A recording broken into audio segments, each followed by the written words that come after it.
তাই কৃষ্ণচরণে কিভাবে আত্মনিবেদন করতে হয় সেটা বিদ্যাপতি লিখে দিয়ে গেছেন।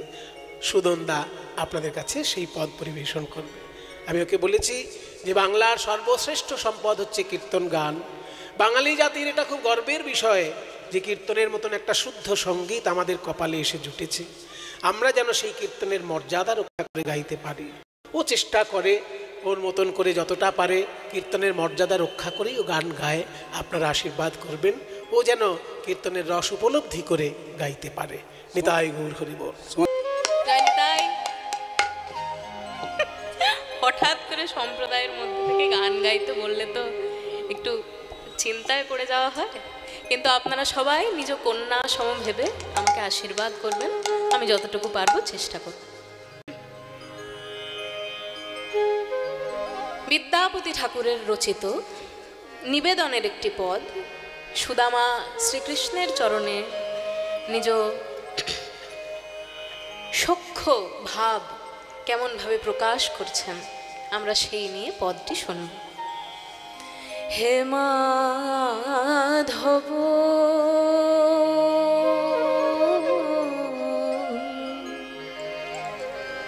বহুত মিনতি করুত,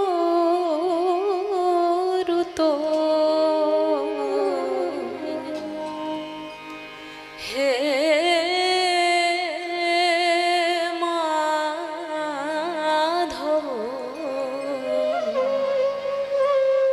দে তুলসী তিল আমার দেহ মন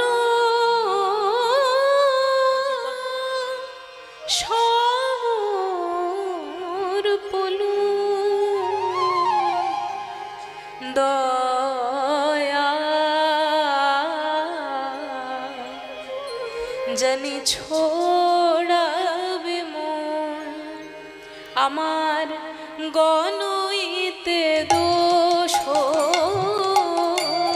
গুণলেশ না পাওবে, গণইতে দোষ গুণলেশ না পাওবি, गो जब तू करबे विचार, जब तू करबे বিচার। বলা হচ্ছে হে মাধব তোমার চরণে আমি মিনতি জানাই। কিসের মিনতি? গণইতে দোষ গুণলেশ না পাওবি, মৃত্যুর পরে আমার যখন দোষ গুণের বিচার হবে তখন আমার দোষই শুধু পাবে। গণইতে দোষ গুণলেশ না পাওবি, আমার গুণ তো কিছু পাবে না মাধব। তুমি যখন বিচার করে দেখবে গুণ তো কিছুই পাবে না মাধব। যখন বিচার করে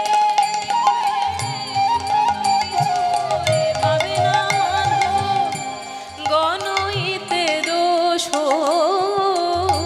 গুণলেশ না পাওবে, जब तू करबे विचार।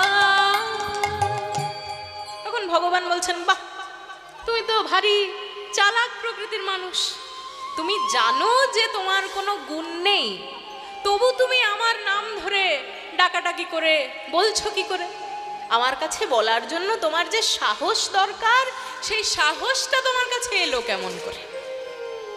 তখন বিদ্যাপতি প্রভু বলছেন হে প্রভু তোমার লক্ষ লক্ষ নাম রয়েছে এই পৃথিবীতে, কিন্তু সেই লক্ষ লক্ষ নামের মধ্যে একটি নাম শুনে আমার মনে হলো এনাকে মনে হয় সব বলা যেতে পারে।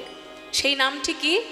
তু জগন্নাথ জগতে কহায়ুষ হে মাধব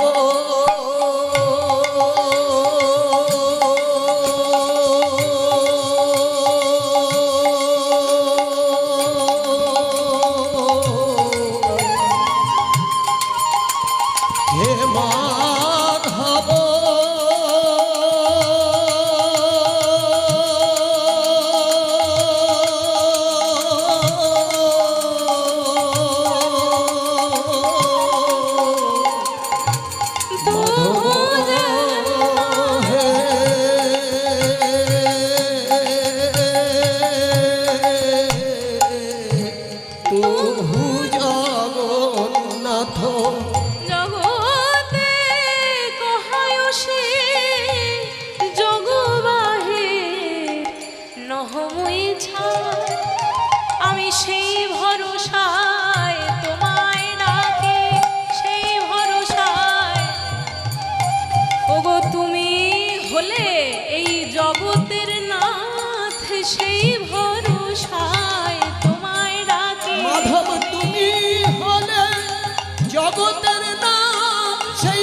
ছাড়া নই হে নাই জগতের নাথ আমি তো জগৎ ছাড়া নই গো তুমি হলে জগতের নাথ আমি তো জগৎ ছাড়া নই গো আমি সেই ভরসা তোমায় ডাকি জগ বাহির নহমই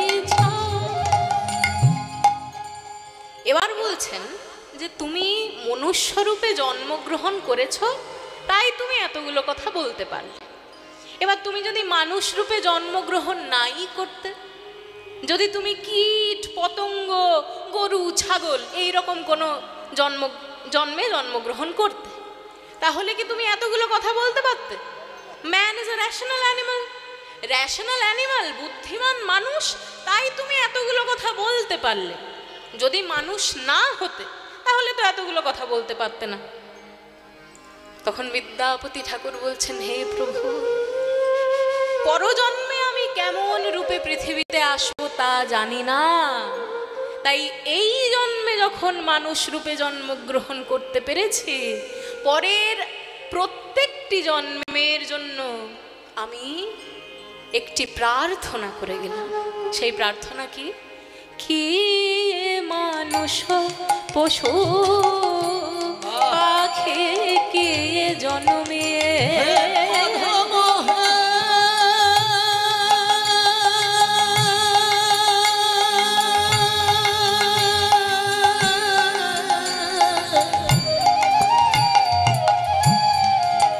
মাধব হে কি মানুষ পশু পাখি কি জন্মিয়ে অথবা কীট পতঙ্গে আমার কর্ম বিপাকে গতাগতি পুন পুন কর্ম বিপাকে গতাগতি পুন পুন মতির তুয়া পরসঙ্গে যেন ওই চরণে মতি থাকে, যেন ওই চরণে মতি থাকে। আমি যেমন রূপে আসি না কেন ওই চরণে মতি থাকে, আমি যেমন ভাবে আসি না কেন ওই চরণে মতি থাকে। মতির তুয়া পরসঙ্গে। এবার এমন সুন্দর পদটি যিনি লিখেছেন তাকে প্রণাম জানিয়ে আমি আমার অংশটি শেষ করব। ভনয়ে বিদ্যাপতি অতিশয় কাতর, ভনয়ে বিদ্যাপতি অতিশয় কাতর তরইতে ইহ ভব সিন্ধু, তরইতে ভব সিন্ধু তুয়াপদ পল্লব করু অবলম্বন, তুয়াপদ লব করুই অবলম্বন তুয়াপদ পল্লব করু অবলম্বন, পদ পল্লব করুই অবলম্বন তিল আধ দেহ দিন বন্ধু, তিল আধ দেহ দিন আমায় দান করো হে দান করো এক বিন্দু কৃপা দান করো হে, এক বিন্দু কৃপা দান করো নানা ফুরাবে না হে, ফুরাবে না হে এক বিন্দু দানে সিন্ধু ফুরাবে না হে, এক বিন্দু দানে সিন্ধু ফুরাবে না হে এক বিন্দু দানে সিন্ধু, হে কৃষ্ণ করুণা সিন্ধু, এক বিন্দু দানে হে কৃষ্ণ করুণা সিন্ধু হে কৃষ্ণ করুণা সিন্ধু বিন্দু দান হে কৃষ্ণ করুণা সিন্ধু বিন্দু দান হে কৃষ্ণ করুণা সিন্ধু বিন্দু দান সিন্ধু ফুরাবে না হে দিলো আধরে দেহ দিন বন্ধু দিল আধ দেহ দিন বন্ধু।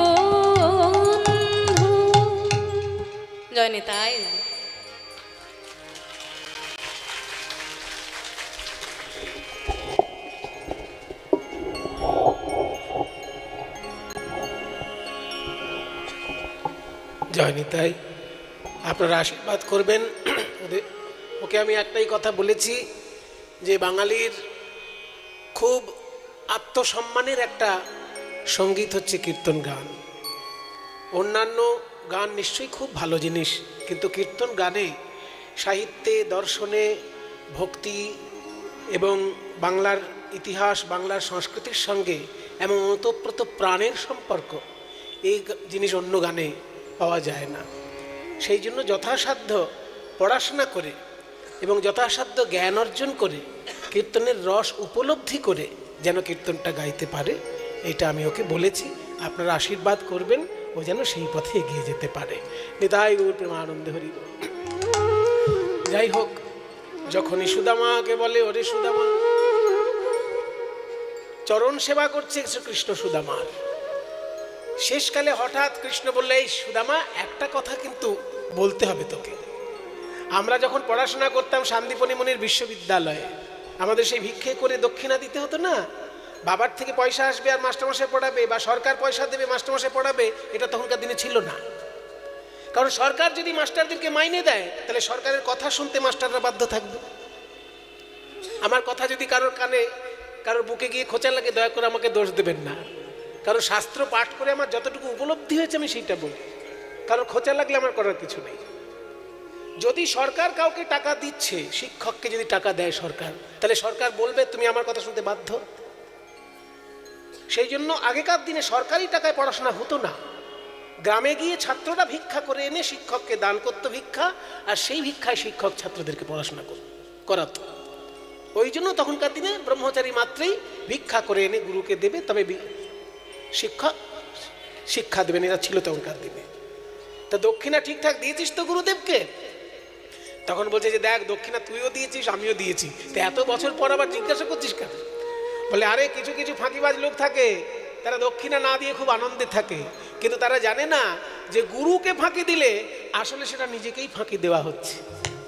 জানিস তো, এই জগতে 3 রকমের গুরু আর 3 রকমের দক্ষিণা হয়। সুদামা বলছে, বাবা তোর কাছে আসলেই নতুন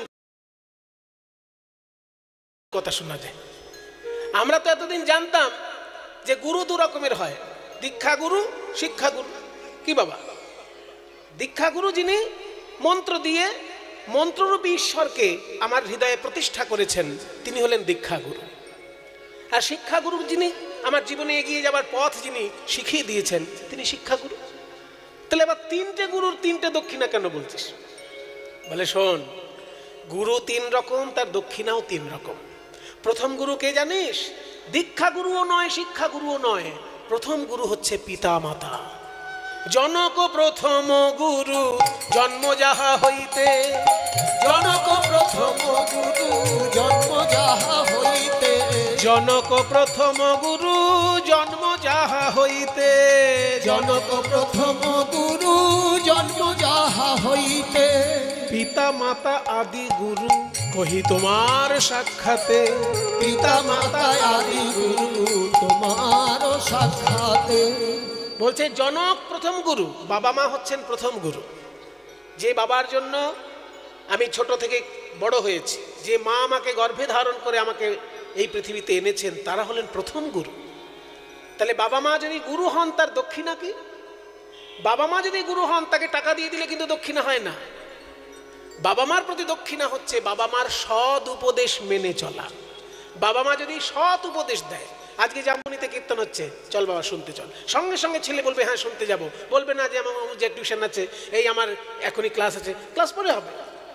মা যখন বলেছে কীর্তন শুনতে যেতে হবে, ওটা সদুপদেশ, সদুপদেশ যেহেতু যেতে হবে কীর্তন শুনতে। আর বাবা যদি বলে আমি 1 গ্লাস মদ খাবো, তুই আমার সঙ্গে মদ খা, সেটা সদ উপদেশ হলো না, সেটা বদ উপদেশ হলো। ওই জন্য বলছে বাবা মার সদ উপদেশ যদি কেউ মেনে চলে, সেইটা হচ্ছে বাবা মার প্রতি দক্ষিণা।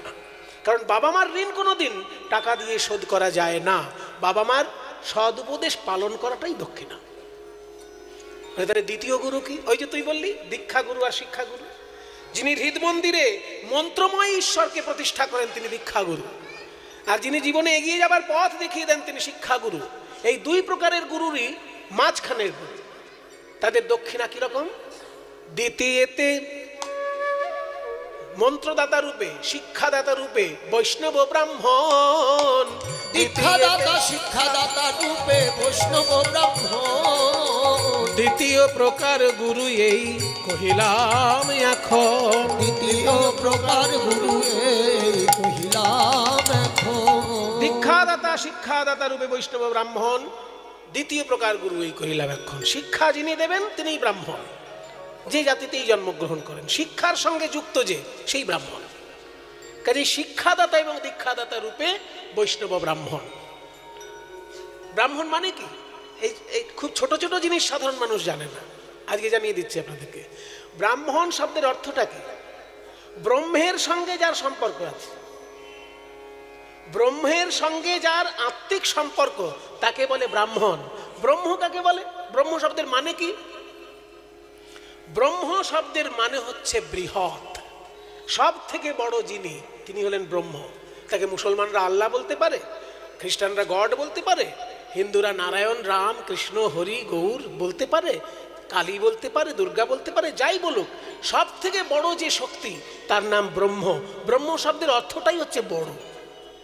বড়র সঙ্গে যার সম্পর্ক সে হচ্ছে ব্রাহ্মণ। বিশ্ব ব্রহ্মাণ্ডে সব থেকে বড় হচ্ছে ব্রহ্ম। কেন না ঈশ্বর মহাশক্তি, সেই মহাশক্তির সঙ্গে যার সম্পর্ক তিনিই ব্রাহ্মণ। সেই জন্য তিনি শিক্ষাদানের অধিকার। এখানে ব্রাহ্মণ মানে একটা বিশেষ জাতি কিন্তু নয়, ব্রহ্মের সঙ্গে সম্পর্ক যার সেই ব্রাহ্মণ, আর সেই শিক্ষার অধিকারী হয়। তাই শিক্ষাদাতা দীক্ষাদাতা রূপে বৈষ্ণব ব্রাহ্মণ, দ্বিতীয় প্রকার গুরু এই কহিলাম এখন। তাদের দক্ষিণা কি? তাদেরকে টাকা পয়সা মাইনে দিয়ে দেওয়াটাই কিন্তু দক্ষিণা নয়। তাদের দক্ষিণা হচ্ছে তাদের সেবা করা। সেবা করা সম্ভব নয় বলে দক্ষিণা টাকা পয়সা দেওয়া হয়। দীক্ষাদাতা এবং শিক্ষাদাতা এই দুইজনকে সেবা করলে তবে দক্ষিণা দেওয়া হলো। সেবা করা সম্ভব হয় না বলেই টাকা হচ্ছে বিকল্প, সেবার বিকল্প হিসেবে টাকাটা দক্ষিণা। তাহলে টাকা কখনো দক্ষিণা নয়, সেবাটাই হচ্ছে দক্ষিণা। দীক্ষাগুরু এবং শিক্ষাগুরু বলে তাহলে তৃতীয় গুরু আর বাকি থাকলো কি? তুই যে বললি গুরু তিন রকম, প্রথম গুরু বাবা মা, দ্বিতীয় গুরু শিক্ষাদাতা দীক্ষাদাতা, তাহলে আর বাকি থাকলো কি?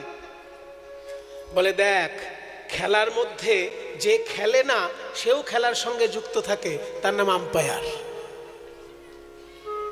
তাই না? আম্পায়ার কিন্তু বলও ধরছে না, ব্যাটও ধরছে না, সে দৌড়ে দৌড়ে কোনো ফিল্ডিং করছে না, কিন্তু সে একজন খেলার সঙ্গে যুক্ত আছে কি না, তার নাম আম্পায়ার। ঠিক তেমনি একজন আছেন যিনি সরাসরি দীক্ষাও দিচ্ছেন না, শিক্ষাও দিচ্ছেন না, বাবা মার মতন কোলে পিঠে বড়ও করছেন না, অথচ গুরু। তিনি কে? তিনি অন্তর্যামী ভগবান। দেখবেন কিছু কিছু লোক আছে দীক্ষাও নেয়নি, পড়াশোনাও নেই, অথচ জীবনে কখনো ভুল করেনি। এমন লোক পাবেন সমাজে, খুঁজে দু একজনকে পাবেন যে পড়াশোনা খুব বেশি নেই, দীক্ষা টিক্ষাও নেয়নি কারোর কাছে, কিন্তু কখনো ভুল করেনি, সে সারা জীবন ভালো কাজ করেছে। এটা কি করে হলো? না, সে যখনই কিছু ভুল করতে গেছে অমনি ভিতর থেকে কে যেন বলে দিয়েছে, এই তুই এই পথে যাস না, এই পথে যা। ওই যে ভিতর থেকে একজন বলে দিয়েছে এটা অন্যায়, এটা ন্যায়, এদিকে যাস না, এদিকে যা। ওই ভিতর থেকে যখন বলে দেয় ভক্তকে ভগবান, তখন তিনি ওই আম্পায়ারের মতন খেলার সঙ্গে যুক্ত না থাকলেও তিনি একজন গুরুর কাজ করেন। তাকে বলে অন্তর্যামী গুরু রূপে। অন্তর্যামী রূপে আমি, আমি ভগবান। তৃতীয়তে অন্তর্যামী রূপে আমি ভগবান। আপদে বিপদে ভক্তের করি পরিত্রাণ। আপদে বিপদে ভক্তের করি পরিত্রাণ।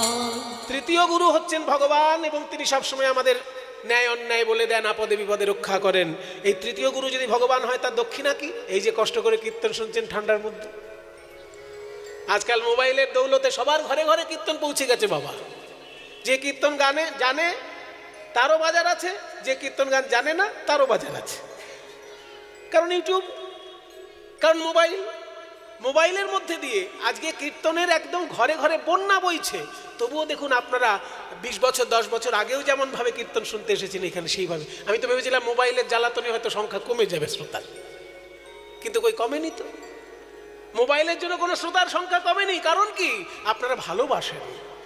যেমন দেখেছি 10 বছর আগে আপনাদেরকে, সেই রকমই এই বছরেও দেখছি। এই যে আপনারা কষ্ট করে তার জন্য কীর্তন শুনছেন, অন্তর্যামী ভগবানের দক্ষিণা দেওয়া হচ্ছে এটা। বাহ, সত্যি কানাই, তোর কাছে আসলে না পড়াশোনার বাইরেও অনেক কিছু শেখা যায়। দাঁড়া দাঁড়া, এবার একটা কথা বলবো, তুই পণ্ডিত মানুষ, তোর কাছে তো আমি এটা আশা করতেই পারি। এত বছর পর যখন বন্ধুর কাছে এসেছিস, আমার জন্য নিশ্চয়ই কোনো উপহার তুই নিয়ে এসছিস সুদামা। যেই না উপহারের কথা বলেছেন, অমনি সুদামা যে চিড়ে বেঁধে এনেছিল, সেই চিড়ে দেখে ভাবছে যে এই ভিক্ষা করা চিড়ে আমি কেমন করে কানাইয়ের হাতে তুলে দেব। এই ভেবে যখনই ওই চিড়েটা বগল দাবায় লুকিয়ে রেখেছে। এই কানাই, ওই কথা ছাড়। না ছাড়বো কেন? তুই পণ্ডিত মানুষ, তোর তাই ভুল হয় না? হ্যাঁ কানাই, ছেড়ে দে ওই কথা। আচ্ছা ঠিক আছে, ছেড়ে দিলাম, একটু তোকে আলিঙ্গন করি আয়। চতুর চূড়ামণি কৃষ্ণ তো যেই না সুদামাকে আলিঙ্গন করতে গেছে, অমনি এই যে চিড়ে লুকোনো ছিল সেই চিড়ে বাইরে চলে এসেছে। কি এই তো পুটলির মধ্যে এমন কিছু আছে, নিশ্চয়ই তুই আমার জন্য যত্ন করে এনেছিস। দেখি দেখি, এই কানাই কানাই, দেখি দেখি কি এনেছে আমার বন্ধু। দেখি, আমার বন্ধু আমার জন্য আনবে না এটা হতে পারে? ও সব কিছু খুইয়ে তবু আমার জন্য আন। ও মা, চিড়ে! বাবা বাবা, আমি যখন থেকে রাজা হয়েছি জানিস, সারা পৃথিবীর লোক আমার বাড়িতে দেখা করতে আসলে দামি দামি বড় বড় মিষ্টি নিয়ে আসে। আর মিষ্টি খেতে খেতে খেতে খেতে এখন মিষ্টি দেখলেই গা গুলোয়। যাতে আমার গাটা না গুলায়, যাতে আমার একটু স্বাদের পরিবর্তন হয়, ওই জন্য তুই চিড়ে এনেছিস। মনে করুন যে লোকটা সকাল থেকে বিকেল পর্যন্ত রসগোল্লা খাচ্ছে, তাকে যদি কেউ 1 প্যাকেট চানাচুর দেয়, কেমন লাগবে? তাই তখন ওই চানাচুরটাই বেশি ভালো লাগবে না? তা তুই আমার জন্য চিড়ে এনেছিস। ও মা, চিড়েগুলো আমার ভিজে। তার মানে চিড়ে যাতে আমার গালে না ফোটে, আমার গলায় যাতে লেগে না যায়, শুকনো চিড়ে আনিসনি, ভিজিয়ে এনেছিস। কত ভালোবাসিস সুদামা। সুদামা থাকতে না পেরে বলে, কানাই রে, ওরে আমার জীবন কানাই, তোর জন্যই আমি অত শত ভেবে চিড়ে আনি নাই। ঘরে কিছু ছিল না বলে আমার গিন্নি ভিক্ষা করতে গেছিল। আমি যে বেদ পাঠ করি, মিথ্যা কথা আমি বলতে পারি না। ওই ভিক্ষা করে 4 পাড়ায় 4 মুঠো চিড়ে পেয়েছে। ওই ভিক্ষা করা চিড়ে যে কানাইয়ের মুখে আমি সুস্বাদু আম তুলে দিতাম, সেই কানাইয়ের মুখে এই ভিক্ষা করা চিড়ে কেমন করে তুলে দেব, এই ভাবতে ভাবতে আমার চোখের জলে চিড়ে ভিজে গিয়েছে। আমার চোখের জলে চিড়ে ভিজে গিয়েছে। আমার চোখের জলে চিড়ে ভিজে গিয়েছে। আমার চোখের জলে চিড়ে ভিজে গিয়েছে। আমি কেমন করে দেব বদনে, ভেবে চোখের জলে চিড়ে ভিজে গিয়েছে। আমি কেমন করে দেব বদনে, ভেবে চোখের জলে চিড়ে ভিজে গিয়েছে।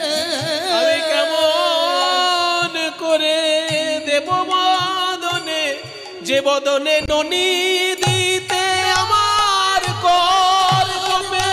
কেমন করে দেব বদনে ননি দিতে আমার কর কমে। কেমন করে দেব বদনে ভেবে চোখের জলে চিড়ে ভিজে গিয়েছে। কৃষ্ণ বলে, সুদামার তুই কাঁদিস না, আমি তো গীতায় প্রতিজ্ঞা করেছি, পত্রং পুষ্পং ফলং তুয়ম यो मे भक्त्या प्रयच्छति तदहम भक्ति उपहृतमश्नामि प्रियतात्मनः। কেউ যদি আমায় ভালোবেসে একটি ফল দেয় আমি তাই খাই। ফল জোগাড় করতে না পেরে কেউ যদি একটি ফুল দেয় তাই গ্রহণ করি। ফুল দিতে না পেরে কেউ যদি একটি তুলসী পাতা দেয় তাও খাই রে সুদামা।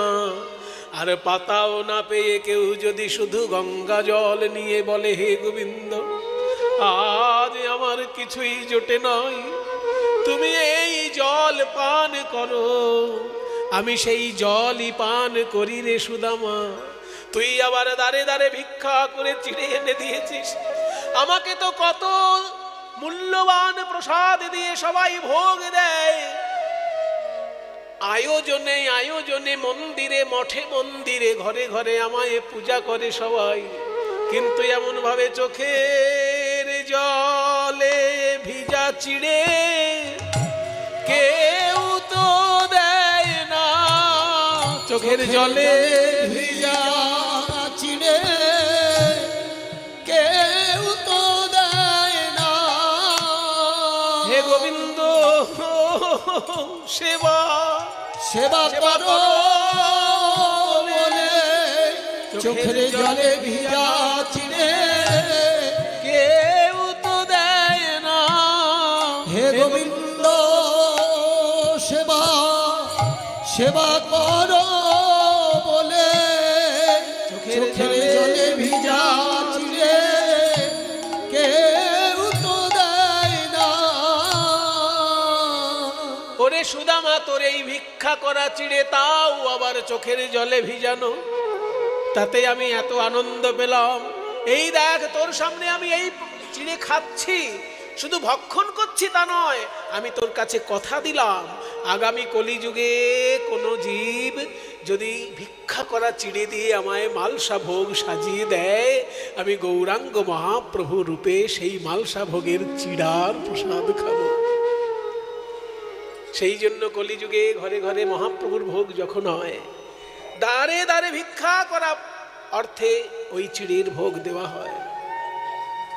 নাহি জানি পরিপাটি আমার নাহি আয়োজন, নাহি জানি পরিপাটি নাহি আয়োজন।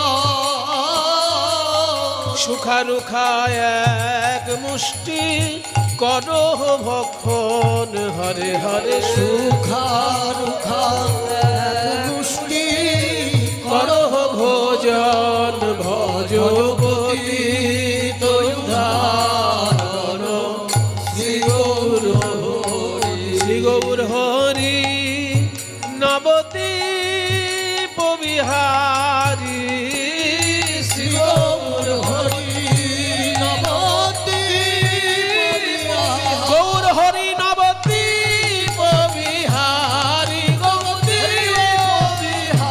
হরি নবদ্বীপ গৌর হরি নবদ্বীপ হরে হরে দীন দয়াময় হিতকারী ভজপতি তৈধারণ শ্রী গৌর হরি।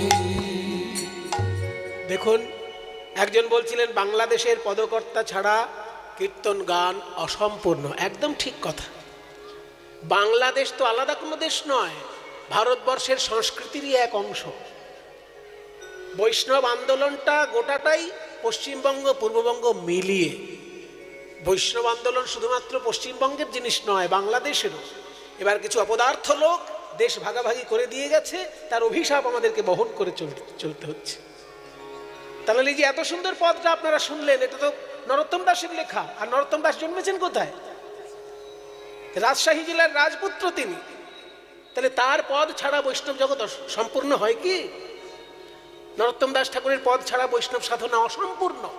এত সুন্দর পদটা, শ্রীকৃষ্ণ চৈতন্য প্রভুর দাসের অনুদাস, শ্রীকৃষ্ণ চৈতন্য প্রভু দাসের অনুদাস, সেবায় অভিলাষ মাগে কে নরোত্তম দাস, হরে হরে সেবায় অভিলাষ মাগে নরোত্তম দাস, ভজপতি তৈধারণ শ্রী গৌর হরি। কই গো গিন্নি, সুদামার প্রসাদ আমি খাচ্ছি দেখো। বলে দেখবো না, আমরাও খাবো। আপনি এক মুঠো খেয়েছেন, ভালো কথা, আর খাবেন না। দয়া করে আপনি আমাদের জন্য প্রসাদ রাখুন। এই বলে তখন সবাই কণা কণা প্রসাদ নিচ্ছে। ওই যে সুদামার ভিক্ষে করা চিড়ের প্রসাদ, পুরো রাজ পরিবারের সবাই প্রসাদ পাচ্ছে, কারণ শ্রীকৃষ্ণ পেয়েছেন। এবার কোথায় ছিল নারদ, সেও সেইখানে এসে ঠিক হাজির। ওইখানে কোথায় একটা পেয়েছে কণা, আর সেই কণা পেয়ে ওই সুদামার প্রসাদ যখন নারদ পাইল, ওই সুদামার প্রসাদ যখন নারদ পাইল, নাচিতে নাচিতে নারদ কৈলাসেতে গেল, নাচিতে নাচিতে নারদ কৈলাসেতে গেল। ও মামা, তুমি হলে দেবাদিদেব মহাদেব, এই কনকনে ঠান্ডার মধ্যে কৈলাসের বরফের মধ্যে বসে বসে শুধু ধ্যানই করো, পৃথিবীতে কি হলো কোনো খবরই রাখলে না।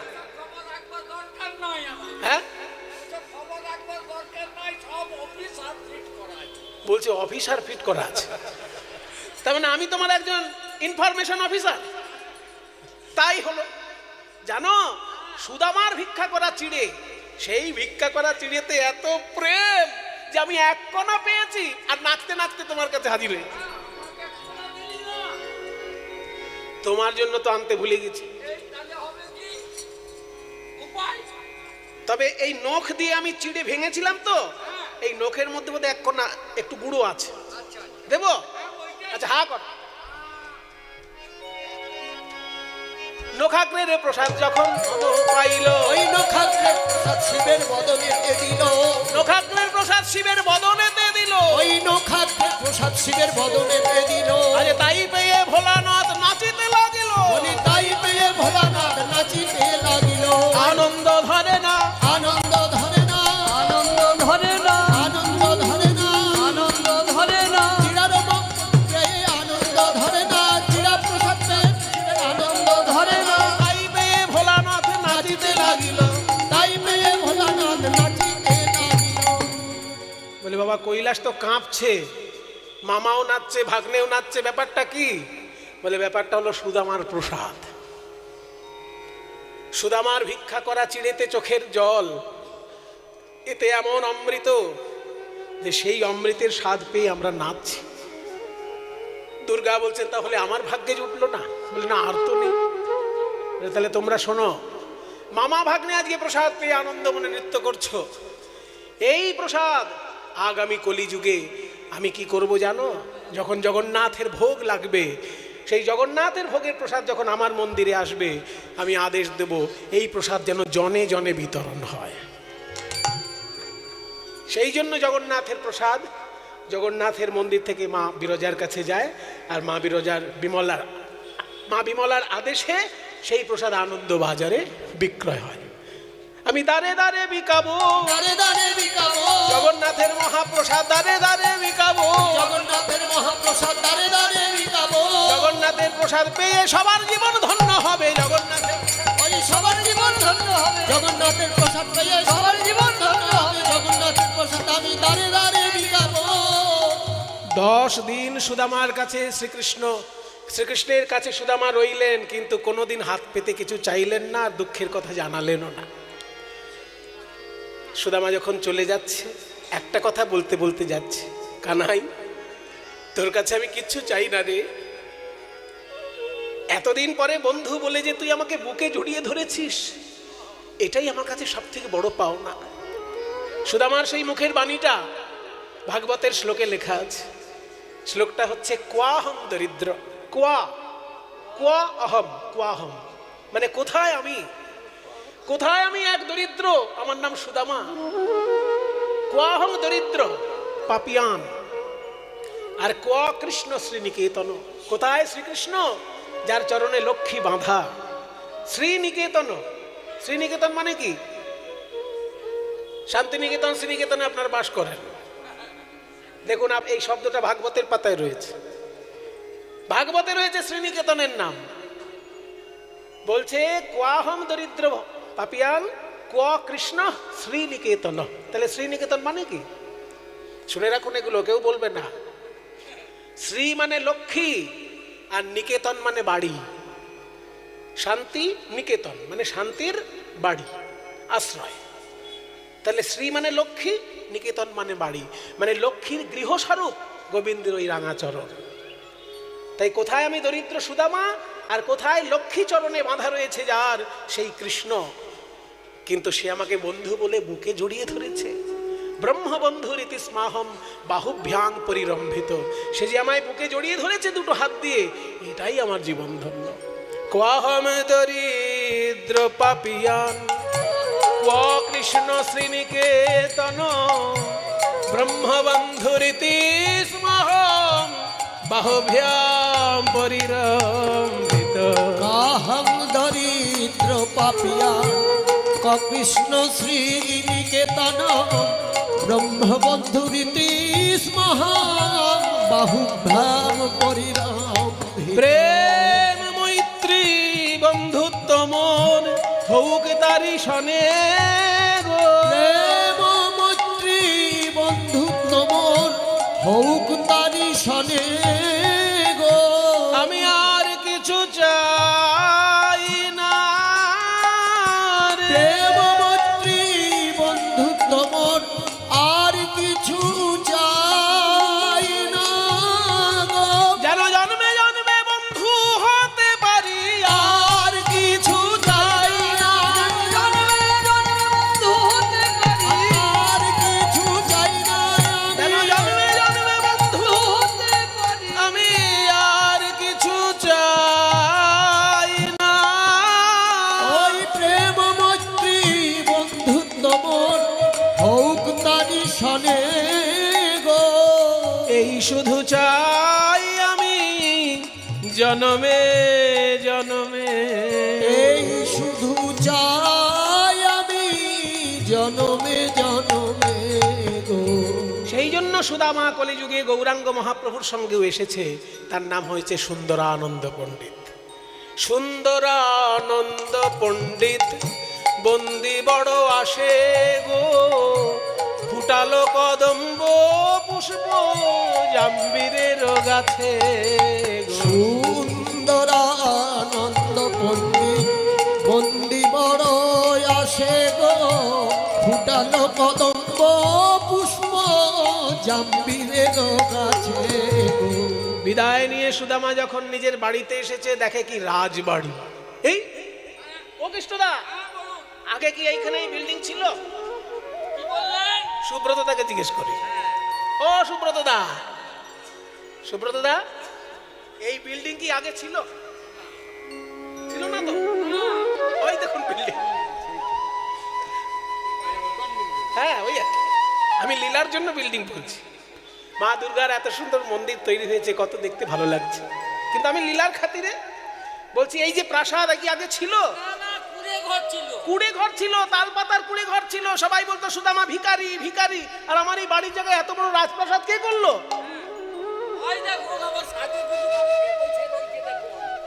রাজপ্রাসাদের ভেতর থেকে তখন সেজে গুজে সুদামার স্ত্রী আসছে।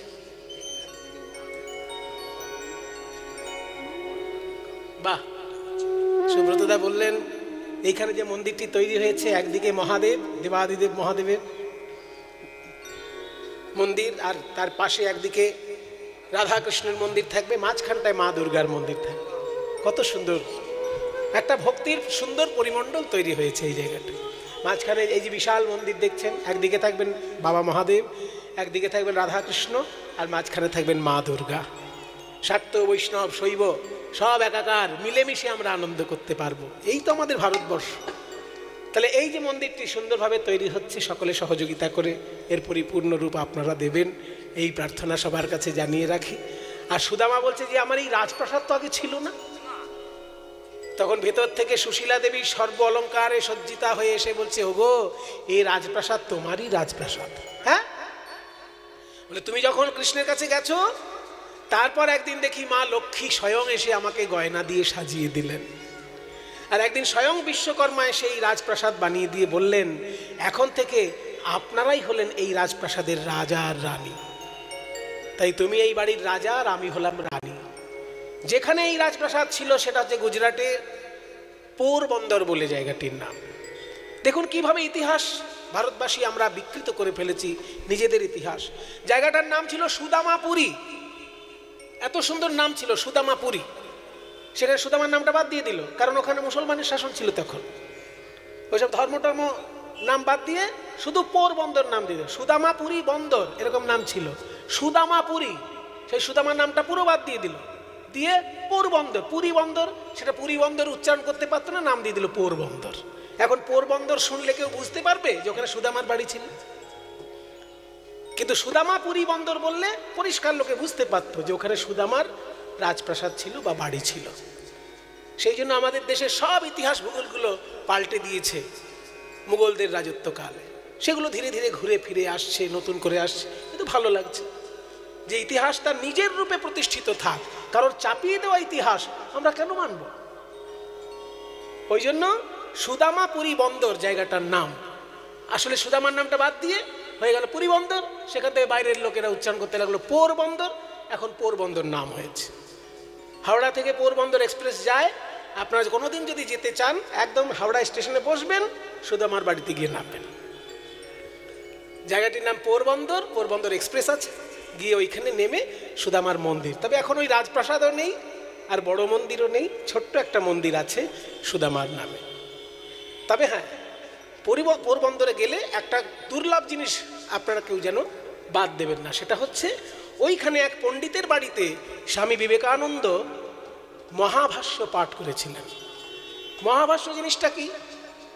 মহাভাষ্য হচ্ছে যেটা আমাদের ভারতবর্ষের আদি ব্যাকরণ, যেটা পাণিনির ব্যাকরণ, সেই পাণিনির ব্যাকরণের উপর যে ভাষ্যটি রচিত হয়েছে তার নাম হচ্ছে মহাভাষ্য।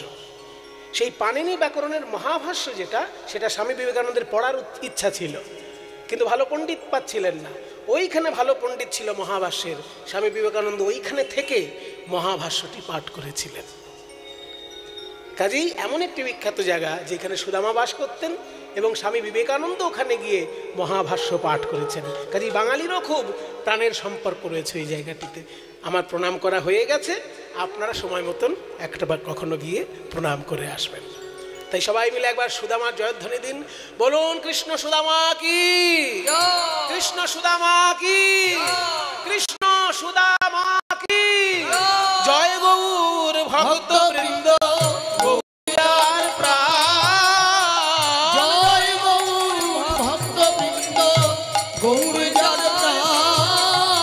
একবার প্রাণ ভরে জয় দাও, বলো জয় গৌর ভক্ত বৃন্দ, প্রাণ ভরে জয় দাও ভাই। করুণা সিন্ধু গৌর ভক্ত বৃন্দের প্রাণ ভরে জয় দাও ভাই। করুণা সিন্ধু গৌর ভক্ত বৃন্দে, প্রাণ ভরে জয়, বলো জয় গৌর ভক্ত বৃন্দ, গৌর যার প্রাণ। সবে মিলে করো মোরে প্রেম ভক্তি দান, সবে মিলে করো মোরে প্রেম ভক্তি দান। হরে কৃষ্ণ কৃষ্ণ কৃষ্ণ কৃষ্ণ হরে হরে, হরে রাম হরে রাম, রাম রাম হরে হরে, হরে কৃষ্ণ কৃষ্ণ কৃষ্ণ হরে হরে,